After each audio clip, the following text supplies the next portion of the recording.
حضرت ذوالقرنین نے پہلا جو سفر کیا، حضرت ذوالقرنین نے پرانی کتابوں میں یہ پڑھا تھا کہ حضرت سام بن نوح علیہ السلام کی اولاد میں سے ایک شخص ایسا ہوگا جو آب حیات کے چشمے سے پانی پی لے گا۔ آپ کے ساتھ حضرت خضر علیہ السلام بھی تھے، اس لیے ذوالقرنین نے مغرب کا سفر کیا، ویسٹ کی طرف ٹریول کیا۔ آپ کے ساتھ جب حضرت خضر علیہ السلام تھے، وہ آب حیات کے چشمے تک پہنچ گئے اور اس کا پانی بھی پی لیا، مگر حضرت ذوالقرنین کے مقدر میں نہیں تھا، وہ محروم رہ گئے، وہ نہ پی سکے۔ اس سفر میں آپ جانب مغرب روانہ ہوئے تو جہاں تک آبادی کا نام و نشان ہے وہ ساری منزلیں طے کر کے آپ ایسے مقام پر پہنچ گئے جہاں سورج غروب ہوتے ہوئے ایسے نظر آتا تھا جیسے سیاہ چشمہ کے اندر یہ سورج ڈوب رہا ہے، اور جیسا کہ سمندری سفر کرنے والوں کو آفتاب یعنی سمندر میں کالے پانی میں ڈوبتا ہوا نظر آتا ہے، وہاں ان کو ایک ایسی قوم ملی جو جانوروں کی کھال پہنے ہوئے تھی، اس کے سوا وہ کوئی دوسرا لباس نہیں پہنتی تھی، اور دریائی مردہ جانور کے سوا ان کی غذا کا کوئی دوسرا سامان نہیں تھا۔ یہ قوم ناسک کہلاتی تھی۔ حضرت ذوالقرنین نے دیکھا ان کے لشکر بے شمار ہیں اور یہ لوگ بہت ہی طاقتور اور جنگجو ہیں۔ حضرت ذوالقرنین نے ان لوگوں کی گرد اپنی فوج کا گھیرا ڈالا اور وہ لوگ ان میں سے بہت بڑی تعداد ایمان لے آئی۔ اب آپ کا دوسرا سفر شروع ہوا۔ اب آپ نے ایسٹ کی طرف، مشرق کی طرف سفر کیا، اور جب سورج طلوع ہونے کی جگہ پر پہنچے، یعنی سورج جہاں سے ایسا محسوس ہوتا تھا کہ یہاں سے نکل رہا ہے، وہاں تک پہنچ گئے تو وہاں ایک ایسی قوم کو دیکھا کہ اس کے پاس کوئی عمارت اور مکانات نہیں ہیں۔ ان لوگوں کا حال یہ تھا کہ سورج طلوع ہونے کے وقت یہ لوگ غاروں میں چھپ جاتے اور سورج ڈھل جانے کے بعد غاروں سے نکل کر اپنی روزی کے لیے تلاش میں باہر نکلتے تھے۔ یہ قوم منسک کہلاتے تھے۔ حضرت ذوالقرنین نے ان لوگوں کے ساتھ بھی جو ایمان لائے بڑا بہترین سلوک کیا، اور اس کے بعد اب آپ تیسرے سفر کی طرف روانہ ہوئے۔ ناظرین، اب یہ شمال کی طرف سفر تھا۔ حضرت ذوالقرنین نے اب یوں سمجھیے نارتھ کی طرف ٹریول کیا، یہاں تک کہ سدین، دو پہاڑوں کے درمیان آپ وہاں پہنچے۔ وہاں کی آبادی کی عجیب و غریب زبان تھی، ان لوگوں کے ساتھ اشاروں سے بمشکل بات چیت کی جا سکتی تھی۔ ان لوگوں نے حضرت ذوالقرنین سے یاجوج ماجوج کے مظالم کی شکایت کی اور آپ کی مدد کے طالب ہوئے۔ آپ نیک بندے تھے، لوگوں کو تکلیف میں دیکھا اور پتا چلا کہ ایک بڑی ظالم قوم ہے جس کا نام یاجوج ماجوج ہے۔ ان غریبوں نے آپ سے مدد کی درخواست کی۔ یاد رہے ناظرین، اللہ والوں کے دل نرم ہوتے ہیں، وہ دوسروں کی خیر خواہی کا جذبہ رکھتے ہیں۔ آپ نے ان کی مدد کے لیے اپنے آپ کو پیش کیا۔ اور اب یاجوج ماجوج کون تھے؟ یہ بڑا انٹرسٹنگ یوں سمجھیے کہ ٹاپک ہے کہ یہ یافس بن نوح علیہ السلام کی اولاد میں سے ایک فسادی گروہ ہے، اور ان لوگوں کی تعداد بہت زیادہ ہے۔ یہ لوگ بلا کے جنگجو ہیں، خون خار اور بالکل ہی وحشی اور جنگلی جانوروں کی طرح ہیں، جو بالکل جانوروں کی طرح رہتے ہیں۔ موسم ربیع میں یہ لوگ اپنے غاروں سے نکل کر تمام کھیتیاں اور سبزیاں کھا جاتے تھے اور خشک چیزوں کو لاد کر لے جاتے تھے۔ آدمیوں اور جنگلی جانوروں، یہاں تک کہ سانپ، بچھو، گرگٹ، ہر چھوٹے بڑے جانور کو کھا جاتے۔ لوگ پریشان تھے کہ جب فصل اگنے کا وقت آتا ہے یہ ساری کی ساری فصل کھا جاتے ہیں۔ اب حضرت ذوالقرنین کو لوگوں نے جب فریاد کی کہ آپ ہمیں بچائیے، ان کی تکلیفوں سے، ان کی ایذا رسانیوں سے بچائیے، تو حضرت ذوالقرنین کو انہوں نے مال بھی پیش کرنے کی کوشش کی۔ آپ ہماری ہیلپ کریں، ہم آپ کو کچھ مال بھی پیش کریں گے۔ تو حضرت ذوالقرنین نے کیا فرمایا؟ آپ نے فرمایا مجھے تمہارے مال کی ضرورت نہیں ہے، اللہ تعالیٰ نے مجھے سب کچھ دے دیا ہے، بس تم اب میری جسمانی طاقت کے ذریعے مدد کرو۔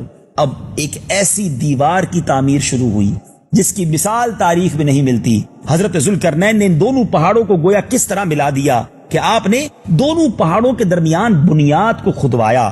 جب پانی نکل آیا، یعنی اتنا ڈیپ ڈگ کیا، اتنا گہرائی تک کھودا کہ پانی نکل آیا، تو اب آپ نے اس پر پگھلے ہوئے تانبے کے گارے سے پتھر جمائے، لوہے کے تختے نیچے رکھے اور چن کر ان کے درمیان لکڑی کی ایک یوں سمجھیے کہ لکڑی کی شٹرنگ جس طرح ہماری ہوتی ہے وہ کی گئی، اور کوئلہ بھروا دیا گیا۔ اب اس میں آگ لگا دی گئی۔ ناظرین ذرا سوچئے، لوہا ہو، پگھلا ہوا تانبا ہو، کوئلہ ہو، تو اب یہ دیوار کانکریٹ کی طرح بن گئی، اور یہ دیوار کوئی چھوٹی موٹی دیوار نہ تھی، پہاڑ تک اونچی کر دی گئی، اور دونوں پہاڑوں کے درمیان کوئی جگہ نہ چھوڑی گئی۔ پھر پگھلایا ہوا تانبا جو ہے وہ دیوار میں پلا دیا گیا، اور یہ سب مل کر یہ بڑی مستحکم اور مضبوط دیوار بنا دی گئی۔ یعنی یاجوج ماجوج اور اس قوم کے درمیان ایک ایسی دیوار کھڑی کر دی گئی تاکہ وہ لوگ یہاں نہ آ سکیں اور اس قوم کو سپورٹ مل جائے، اس کی تکلیفوں سے وہ محفوظ ہو جائیں۔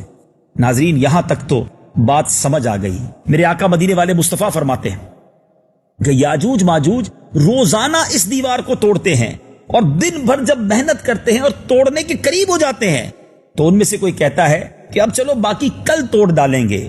دوسرے دن جب وہ لوگ آتے ہیں تو اللہ کے حکم سے وہ دیوار پہلے سے زیادہ مستحکم اور پوری دوبارہ بن جاتی ہے. وہ پھر توڑنا شروع کر دیتے ہیں اور پھر کہتے ہیں جب بالکل آخر میں قریب ہو جاتی ہے ٹوٹنے کے تو کوئی کہتا ہے چلو اب کل توڑیں گے. اب دوسرا دن پھر آتا ہے, اللہ کے حکم سے وہ دیوار جو ہے مزید مستحکم اور مضبوط کھڑی ہو جاتی ہے. یہ سلسلہ اب بھی جاری ہے. جی ہاں ناظرین, حدیث پاک کے مضمون کے مطابق یہ سلسلہ اب بھی جاری ہے. مگر جب قیامت قریب آئے گی تو یاجوج ماجوج میں سے کوئی شخص کہے گا کہ انشاءاللہ کل اس دیوار کو توڑ ڈالیں گے. یعنی روزانہ وہ دیوار توڑتے ہیں, کل کا ارادہ بھی کرتے ہیں, مگر لفظ انشاءاللہ نہیں کہتے. اور یہ اللہ کی مشیت ہے کہ وہ نہیں کہتے, ورنہ وہ آج ہی باہر آ جائیں گے. لیکن قیامت سے پہلے ایسا ضرور ہوگا کہ ان میں سے کوئی ایک شخص کہے گا کہ انشاءاللہ کل توڑ ڈالیں گے, اور پھر وہ دوسرے دن انشاءاللہ کی برکت اور ثمرہ یہ ہوگا کہ وہ دیوار ٹوٹ جائے گی. یاد رہے ناظرین, وہ قرب قیامت کا وقت ہوگا. دیوار ٹوٹنے کے بعد یاجوج ماجوج نکل پڑیں گے اور زمین میں ہر طرف فتنہ و فساد کریں گے, قتل و غارت گری کریں گے, چشموں تالابوں کا پانی پی ڈالیں گے, جانوروں اور درختوں کو کھا ڈالیں گے, زمین پر ہر جگہ وہ پھیل جائیں گے. مگر مکہ مکرمہ, مدینہ منورہ اور بیت المقدس, ان 3 شہروں میں وہ داخل نہ ہو سکیں گے. پھر حضرت عیسیٰ علیہ الصلوۃ والسلام قرب قیامت سے پہلے دعا فرمائیں گے, ان کی گردنوں میں کیڑے پیدا ہو جائیں گے اور یہ سب کے سب ہلاک ہو جائیں گے. اس بات کو قرآن نے کس طرح بیان کیا؟ 17واں پارہ ہے سورہ انبیاء, آیت نمبر 96 کی تلاوت سنیے اور اس کا ترجمہ سنیے.